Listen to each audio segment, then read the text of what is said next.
Vandag is donderdag 14 Mei, Hemelvaartdag. Baie welkom by vandag se luistermeditasie. Die teksgedeelte waarby ons stil staan is Johannes 16, vers 23 tot 24. Ek wil jou graag nooi om saam met my die opstandingskers aan te steek.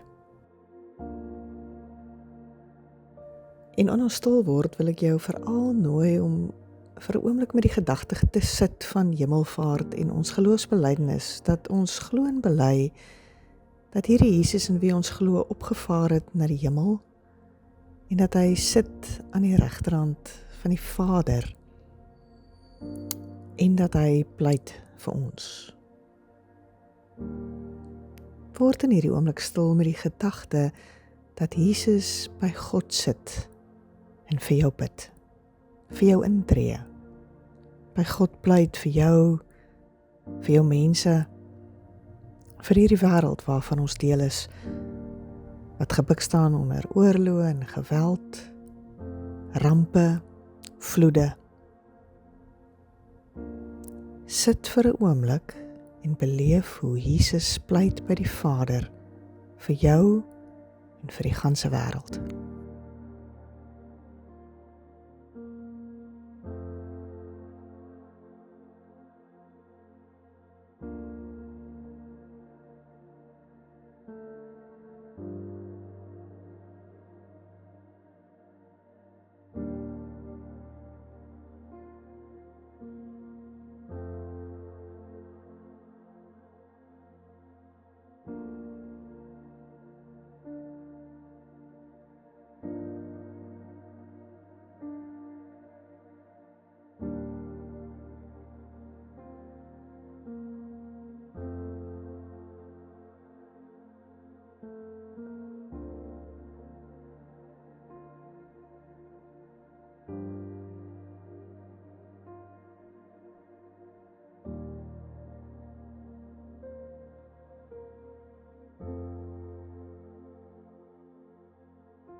Johannes help ons verder om iets te verstaan as hy skryf in Johannes 16 vers 23.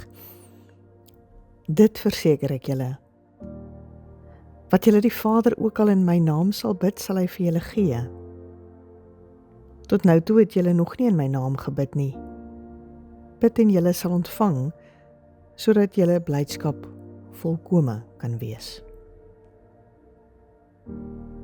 Wat is die gedagtes wat by jou loskom as jy vandag hierdie woorde hoor, en ek gaan dit weer herhaal.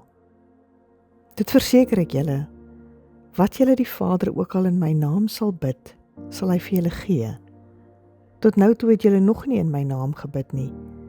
Bid en julle sal ontvang, sodat julle blydskap volkome kan wees.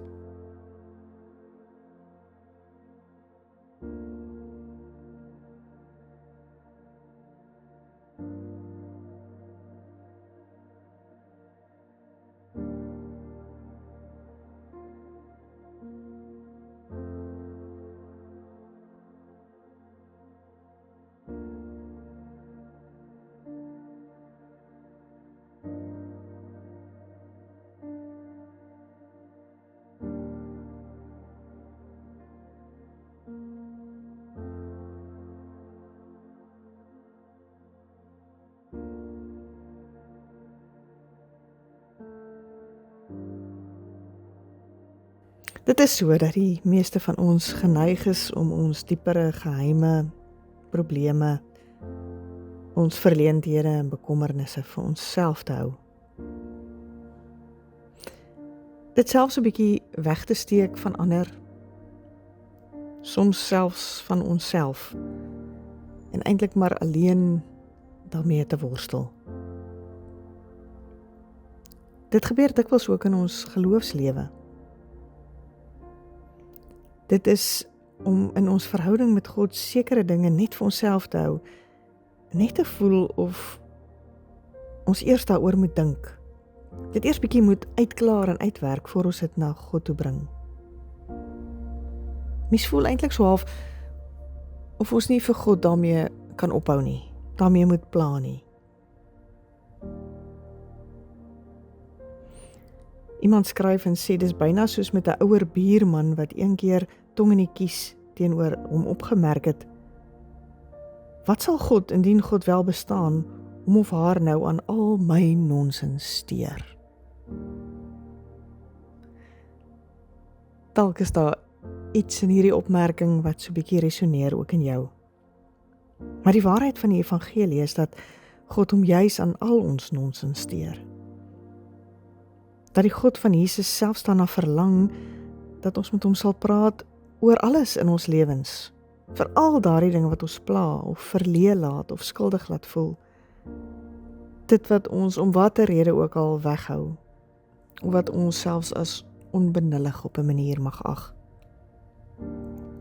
Want dis juis waarin die waarde en krag van gebed lê, dat ons maar enige iets, veral dit wat ons oorweldig en verlam, in selfvertroue en ons vrymoedigheid kom aantas, dat ons dit maar na God mag neem.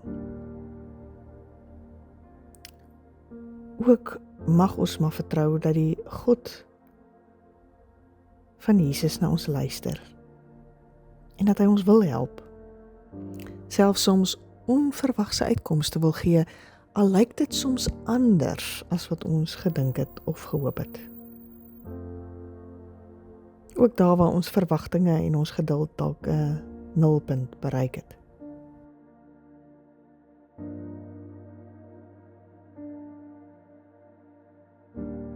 Wat is dit wat jy vandag na die Here toe wil bring?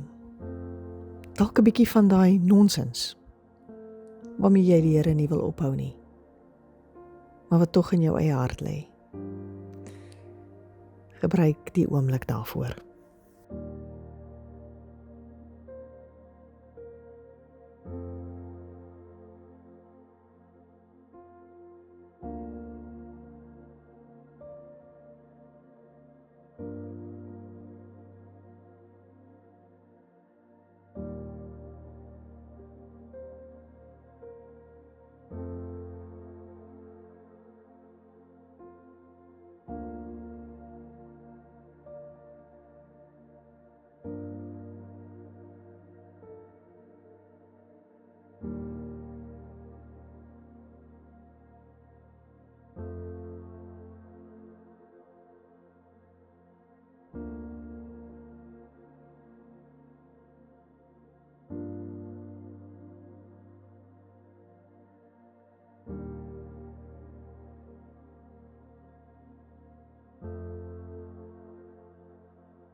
Ek lees dat selfs die groot skrywer Langenhoven op 'n stadium 'n brief geskryf het aan 'n twyfelende student.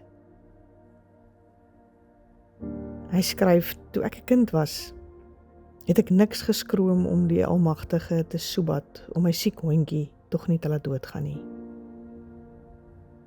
Ag, wat help dit om weg te steek? Ek skroom vandag nog nie. En met die oog op wat Jesus van die mossie sê, is so 'n gebed die benede, die aangeroepene se notisie nie." Ook Jesus bly ons uitnooi. Tot nou toe het julle nog nie in my naam gebid nie. Bid en julle sal ontvang, sodat julle blydskap volkome kan wees. Waar hou jy terug? Waar twyfel jy? En waar nooi die Here jou juis uit om in alle eerlikheid jou behoeftes, jou verlangens, jou bekommernisse, jou skuld en jou skaamte na hom toe te bring? Ons word vandag genooi en uitgedaag om daarmee te waag.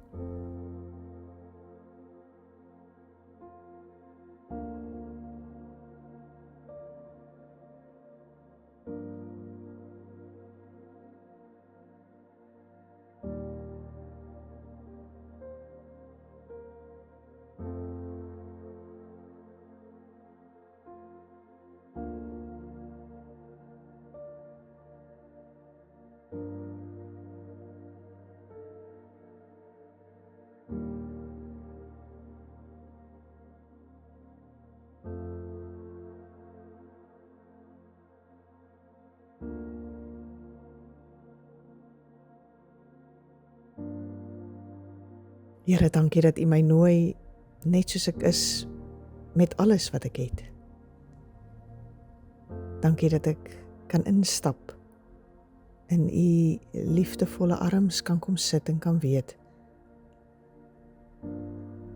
glo en bely dat U opgevaar het na die hemel, dat U sit aan die regterhand van die Vader en dat U daar vir my pleit, vir my bid, vir my mense en hierdie ganse wêreld van ons. Amen.